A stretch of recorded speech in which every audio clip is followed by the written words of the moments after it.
You might see me posting videos online now, but if I was to tell you 2 years ago that I'd be doing this, you would not believe it. That's because not only was I extremely shy and introverted, but I was actually completely mute when I was in primary school. So in this video, I'm going to break down how I went from a mute kid who couldn't even say a word to anyone at school to someone that's able to post content online. And if you're a shy and introverted person, hopefully you can take inspiration from this story so that you can transform your own confidence. So sit down and watch my 5-step plan to transforming my confidence. And if you find the video useful, don't forget to leave a like. Before we get into how I went from completely mute to someone that's able to post content online, as in be a content creator, let's actually start with the background and how bad things were. I didn't actually say a word in school until my 7th birthday, so I was much older. All people would refer to me as was the guy that used to whisper in school and that didn't used to speak, and it was for like many years. People referred to me as that until I completely left the area. I went to school in a completely different area. To speech therapy, a special support in school, diagnosed me with something, but thankfully my parents didn't let them do it because I have like a label. But yeah, a bit of background about myself and like how bad things were in terms of my introversion and you could say mutism. And step one, from being completely mute to being a confident person that's able to post content online.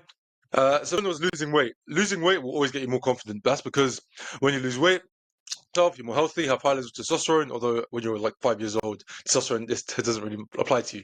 But you get what I'm saying. And that was sort of an implicit agreement between me and my mum that I lose weight. So my mum would give me very small lunches to help me lose weight. I wasn't allowed to go to chicken shop. There was times when I deliberately skipped meals as well. So it was a cooperative effort between me and my mum for me to go from chubby, which is on the last picture, to skinny, as you can see here. Obviously, I was still in primary school at this point, so I was still incredibly shy, but at least I was able to get a friend for the first time, well, at least a few for the first time. So yeah, a lot of that can be down to losing weight. Actually playing a sport. So I loved football at school, well, in primary school, but I was absolutely terrible initially. I like had no nation. Yeah, no one wanted a team. I was really bad. But then, yeah, I just improved myself. I made it a goal to actually get better at football when I was in primary school. So I'd literally go back garden, kick a ball on the wall. I'd go to the local like pitch we had. I'd play there like every day, just so I can get good enough to play for a team. And over time, I got better, and I was able to get into the team. These are actually all teams I played for when I was in school, by the way, guys. Pretty real. The first team I played for was Celtic, 1995. Not the Scotland. I'm not that good. Playing sports, if you're like young, or even if you're a bit older, you can still do this as well. Actually, playing sports can improve your confidence.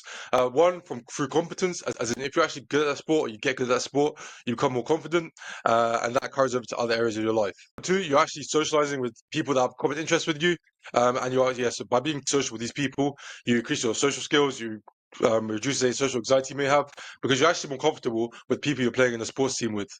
This is especially the case if you're good. So, for example, the second team from left, this team I played for, I was on the bench like all season. So, yeah, you can play for that team. But simultaneously, I was playing for school, where I was actually playing well that year for school. So, again, that helped me boost my confidence significantly, just by one actually getting better at football over time, improving my competence, and two actually socializing with football teammates. For any of you that know football people are laddie, you could say. So as football, but even if you're doing something like another sport, like I don't know, lacrosse or something, you can still gain confidence just by being around a group of people and you're sharing a common interest with. Doesn't even have to be a sport. It could be something like a chess club, a book club, just something that you're sharing a common interest with, and that can help you increase your confidence. Working out. You guys all know working out was 14. I've said this many times. Although I started the gym at 16. And yeah, working your physique will build your confidence. I don't go too much into this because I make lots of videos about the time how working out boosts your confidence in your life. But yeah, the better shape you are, the more confident you'll be. And so even though I lost the weight, as in I was no longer obese or fat, I still gained extra confidence from being more muscle toned and things like that. I should also point out because yes, around age 15, I had a massive growth spurt. So I went from like average height to quite tall. In fact, yeah. So at the moment, I'm 6'2". When I was 15, I grew to the point where I was considered tall, whereas previously I was considered average height. Now we're gonna skip a few years to where I got to university, age 18. Now here, I was actually forced to be more confident. Actually being thrown into a position where I was uncomfortable, it forced me to be more confident, and I'll tell you how.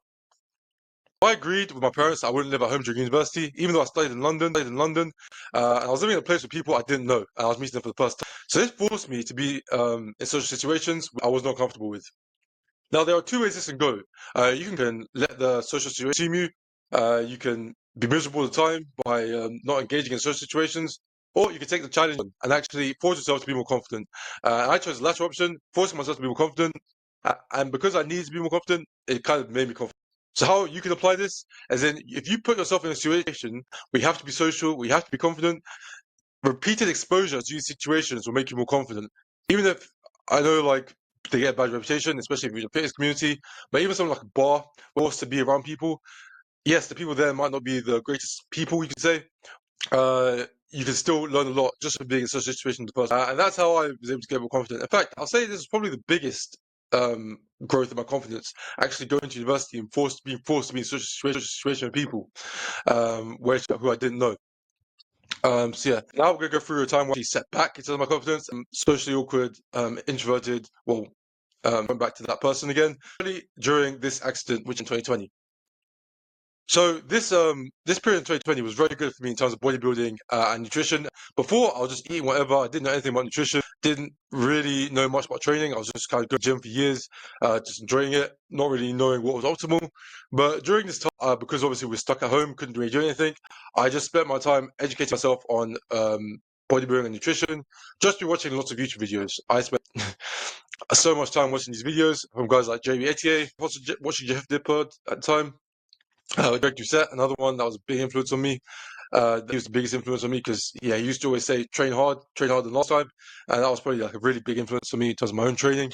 But yeah, so it was very good for me in terms of bodybuilding and my physique. So even though I got very skinny, I would definitely not be where I am right now if it wasn't for this period of time. And I wouldn't even be watching me because I wouldn't be posting videos. It was terrible in terms of my confidence and social life. It set me back many years. Obviously, as you know, we were all like forced to be in our homes. We couldn't really do anything. We couldn't socialize much at all. I mean, luckily for me, I was living with my parents, my siblings. I have 3 siblings. I know for many people, they're not as fortunate as me to have so many siblings and parents. But because of us being at home, I like kind of decided I was going to the person I was before I grew my confidence. Reason being, I kind of felt like I was being fake almost, and that I want to go back to who I was in the past. Yes, sounds very weird. That was my thought process behind it. I almost felt like I had to distance myself from that person in my first year of university. So coming out of this period, I basically did not socialize at all. I became completely socially awkward again. Confidence gone again. Like all that progress which I'd made reset, and that's why it's important if you do increase your confidence, as in if you do become a more confident individual, it's kind of a thing that you have to train. As in, you can't just isolate yourself forever, because yeah, you'll lose everything, and that's what happened to me. You lose all your social skill. Don't socialize, as I found out.